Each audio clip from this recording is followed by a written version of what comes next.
What's up, Internet? We are here once again to unravel the mysteries of 401 Real Game by CoolBoy.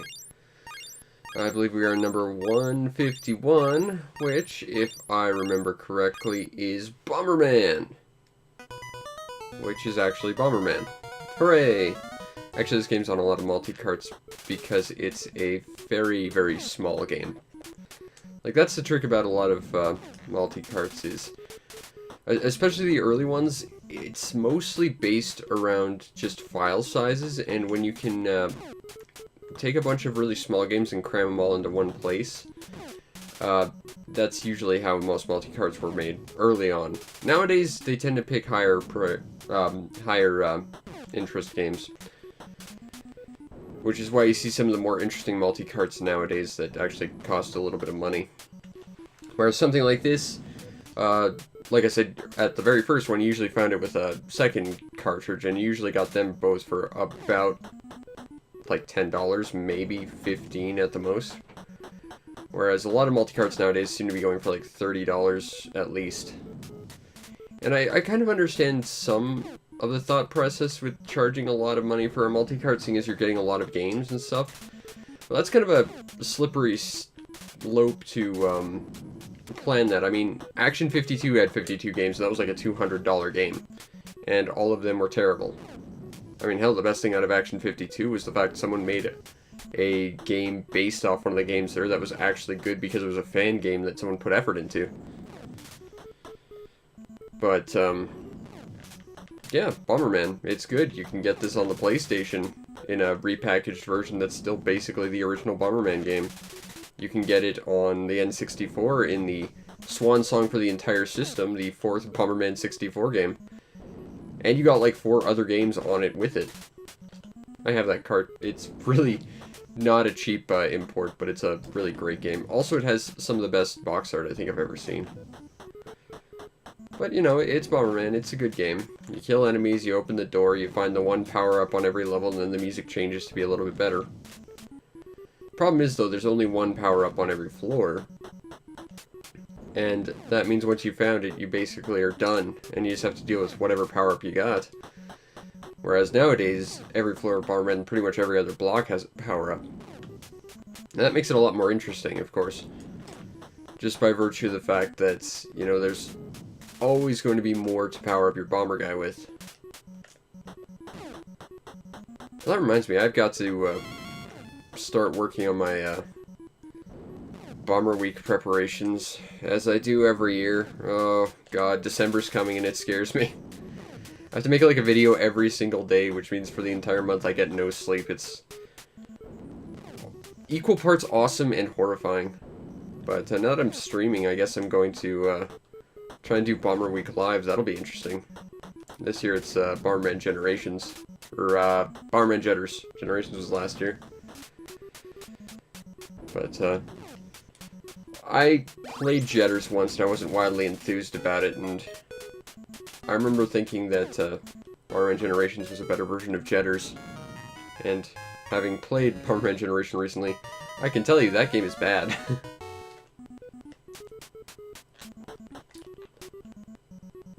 No! You're supposed to go the other way. I remember these stupid balloon enemies in, Bomberman Quest. They were programmed to allegedly home in on your bombs for whatever reason. I guess to be an easy first kill. The problem is they never actually did.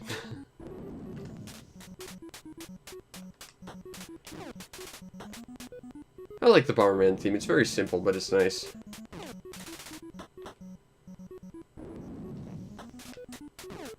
And of course, there's always that classic Bomberman event where you end up killing yourself. Oh, almost like I did there. Just testing out the movement. If you have the bomb button pressed down, you actually can't move.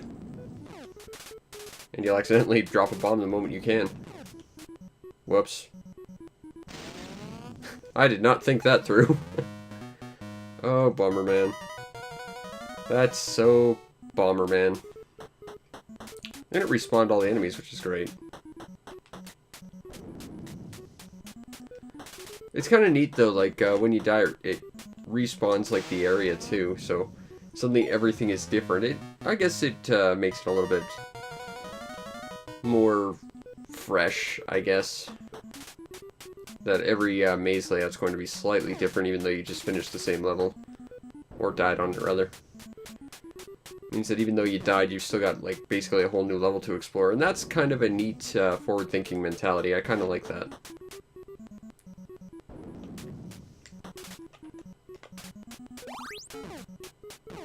Now, of course, the music's going to change a little bit to get an extra beat in there. Bum. Ba ba ba ba ba ba. You're trapped. Like I was a second ago. Oh, I had such a good plan and I didn't account for the enemies. Damn you, Bomberman. Anyway, you can copy that code down and continue where I died, level 2. Damn you, Bomberman. You're too good.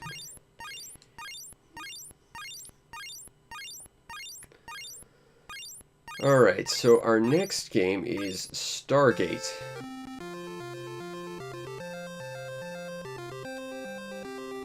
And aside from some knockoff Star Wars music, I want to say this is,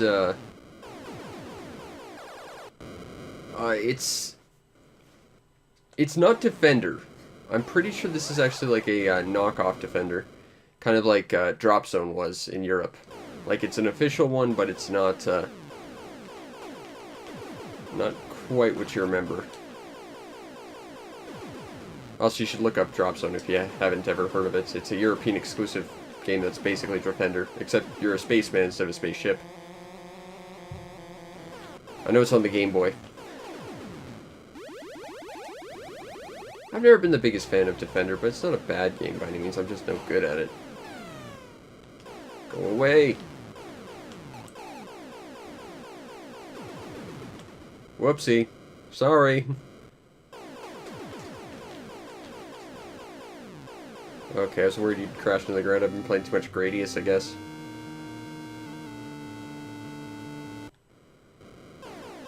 Now, do it all over again. Ah, you weren't counting on the fact I can, Turbo Fire. Haha. But I still crash into things like an idiot. Game over. That's not fair. Game B. Sounds kind of like the theme to Punch-Out a little bit, mixed with the Star Wars theme. I'm not seeing much difference here.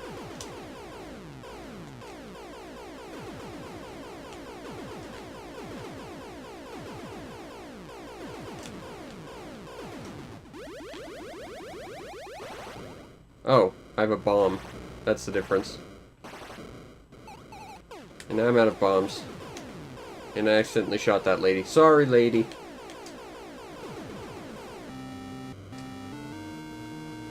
And this sounds like the game over theme to Punch-Out. But you know, this is a decent enough game. I mean, if you like Defender, you're gonna like this. Because it's basically that. I'm not sure. I think this is an original game. Made by someone else. And it's not just like a hack of Defender or something. I'm not entirely sure. Like I've said numerous times, the NES was hardly my bread and butter. This was kind of like my first real experience playing mass NES games, really. So all this stuff is kind of new to me. All I can say is what I sort of know based on research I've done on various other pirate games and stuff. But... oh god. It's that thing that looks like a big angry Yeti from Ski Free. I gotta play Ski Free later. That game was awesome.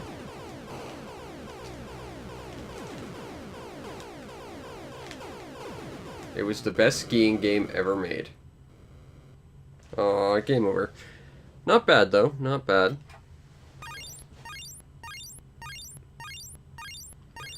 So next we have Duck Hunt. Oh, this is gonna be short. And it's going to be short Because first of all, I don't have an NES Zapper, and second of all, I don't have a CRT. And because of that, I can't do jack all about this. Actually, if you want to see something kind of cool, you should look up the kill screen to Duck Hunt. It's kind of insane to see how fast that game plays.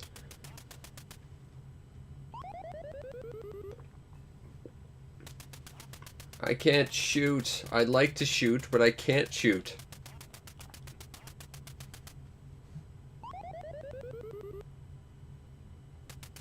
Silly dog. But there are ducks. They need to be hunted. I wasn't very good at Duck Hunt either when I was a kid. Like, my uncle owned an NES, and like, maybe twice a year I got to play it. And while he had the Zapper and Duck Hunt and all that, I could not play that game to save my life. Or Tetris. That was another really bad game I was not very good at. I got really good at Contra. I got really, really good at Jackal, and I really got to find a copy of Jackal someday. And I absolutely adored Teenage Mutant Ninja Turtles 2. Of course, back then it was just called Teenage Mutant Ninja Turtles, and I didn't actually know that there was a one that came before it that was less good. Until I played it at someone else's house and was wildly disappointed. In fact, fun story is I was so worried about playing that game ever again because I hated it so much. I wasn't sure which Teenage Mutant Ninja Turtle game that was, and when I saw Turtles in Time at my local rental shop, I was scared that that was that same game. And instead it turned out to be one of the greatest beat-em-ups of all time. And I'm really bitter I don't actually have a copy of Turtles in Time. And that they remade it and it was bad, and I don't have that remake either, but Turtles in Time is great. As is Duck Hunt if you're into that and you have the stupid amount of equipment needed to now play a very, very small game. Next we have Magic Jewel, which is Magic Jewelry. As it will slowly spell itself out for you. Because it's Jewel.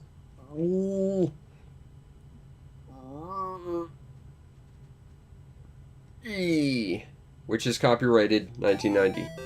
See, year 1990 copyrighted jewelry.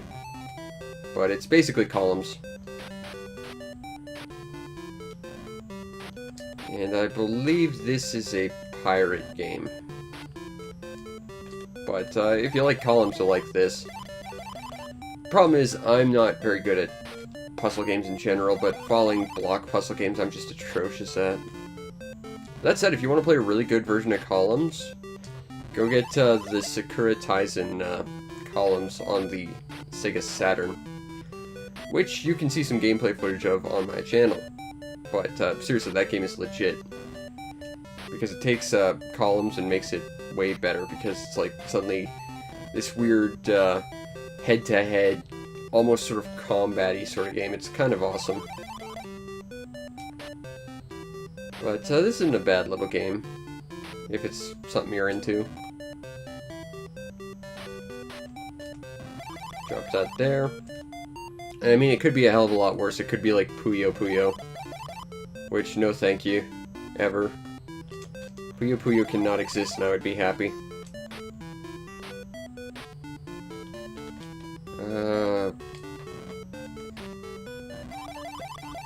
I could have almost connected those, maybe.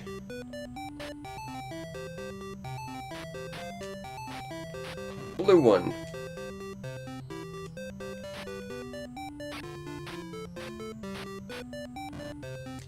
Okay.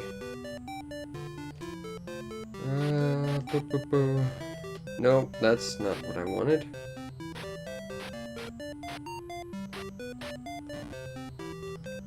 We'll make this work somehow, possibly. I'm not entirely terrified about what I'm playing right now. Only mostly terrified about what I'm playing right now.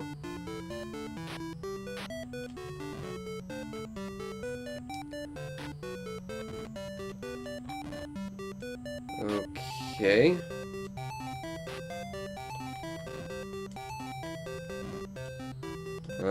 Give me something, game.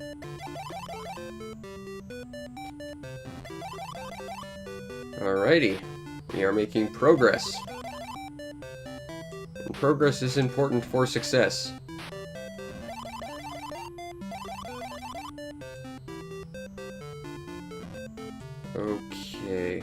Put that there. Drop that there. Yellow and green. Green and red.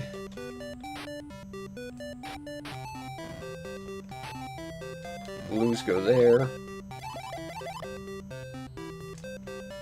And that should nullify any one color. Should get rid of all the yellows. Kind of nice that the music's changing and the background's changing a little bit. That's a nice little touch. I know of this game, but I've genuinely not seen anyone play it for this long to see a background change. I didn't think that happened. I'm actually more impressed with this game now more than ever. I mean, it's still a game I'm not very good at, nor do I enjoy all that much, just by virtue of it being one of these kinds of games, but still.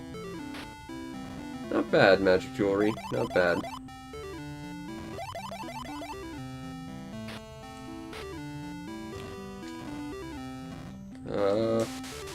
And we died. We lost at Magic Jewelry.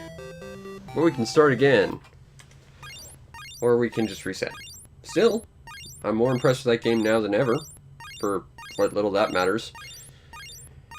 Alright, next we have Star Force.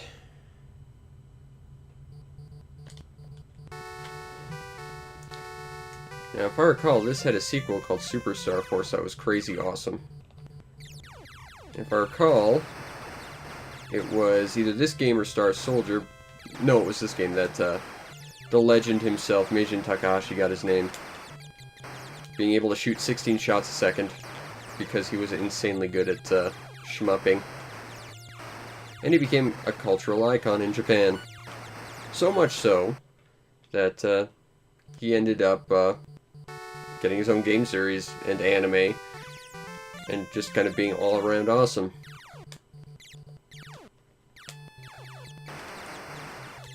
Now, again, I'm not sure if it's Star Soldier or if it's Star Force. I think it was this game, but the sequel to this actually ended up being both a shmup and kind of like an action RPG. It was a really weird game. I've been trying to get it for a long time, but it looks super, super cool.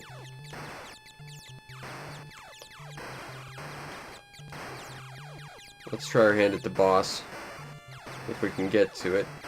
As I recall, this game's got like the crazy boss where you have to kill it before it shows up, and you get like a bonus.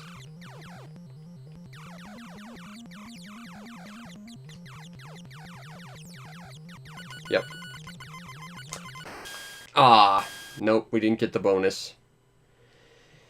I believe you have to shoot him something like 20 times before he forms and you kill him, and you get like a huge bonus. And let's give it one more go, since we kind of had to skip out on Duck Hunt anyway. But yes, this is the game that made Meijin Takahashi famous. And I know that because the episode of Game Center CX where they covered this game, he actually cameoed, and it was kind of amazing. He also recommended using a turbo controller to try and actually kill it. Which is good advice. I should actually just start using my turbo function. And I could just run into stuff like complete spaz because I'm bad at everything. But, you know, this is a pretty good game. It's a simple shmup, but there's nothing really wrong with it.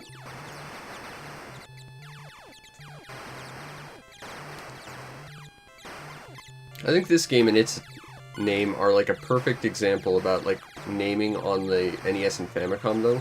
Like there were a million different games that had like star in the name or space or ninja. Like seriously, look up Ninja. There's like 20 different games that all are different games. There's Ninja Crusader, there's like Ninja Gaidens 1 through 3, there's the Ninja Turtles games, there was, what was that other one? There was, I don't know if it was an official release or a prototype, but there was like Zen Intergalactic Ninja, which was like an isometric game, which I usually get mixed up with Zool, which was the ninja game with the Chupa Chups on the Genesis and Super Nintendo, and I think it started out on the Atari ST or the Amiga or something like that.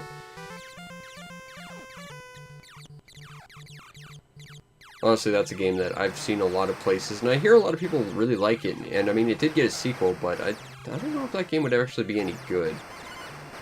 It just looked kind of like your average platformer, with not really much to really make it stand out, you know? And I mean, making a good game that's just good is fine, but, you know, if you don't make a game stand out after you play it, what would make you go back to it? You really have to have something that sort of makes you think, okay, yeah, that game was awesome, let's play that again.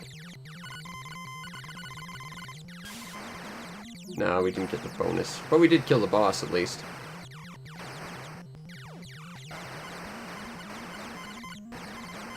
Damn you, Turbo, for not turboing enough. Hey, new music.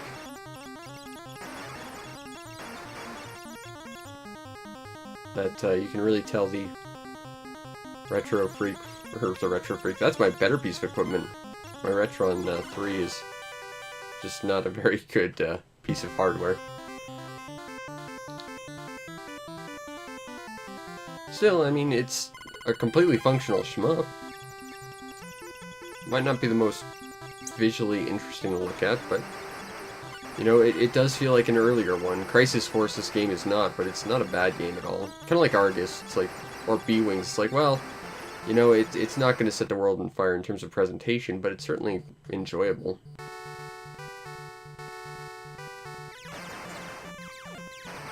Okay, you Area B-ites. You Area B-ians. Let's go. I'm going to keep shooting you with my magic turbo button and die yet again. But the important thing is progress. Or lack thereof.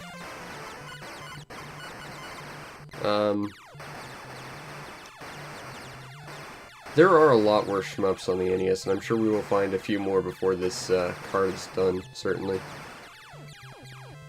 But you know, this is not one of them. This one's actually pretty good.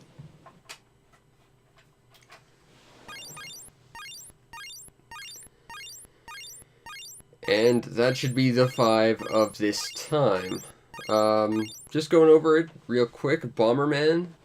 You know, it's Bomberman. It's original Bomberman. There's no multiplayer, so if that's a hang-up for you, then don't get it. But, I mean, it's decent enough, I guess. I've always been more of a fan of the Bomberman adventure games, which is why I like Bomberman on the N64, because they all were, but this one's alright.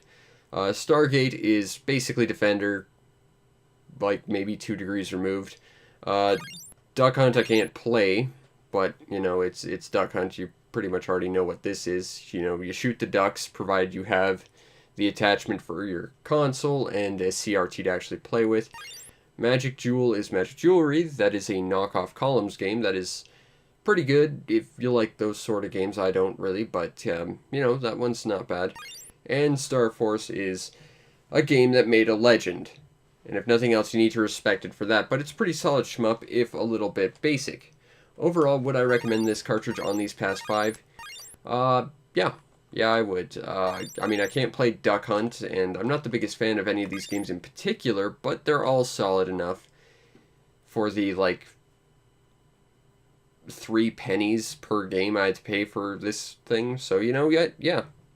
Good little collection of 5 games. Anyway, join me next time where we take a look at Galaga.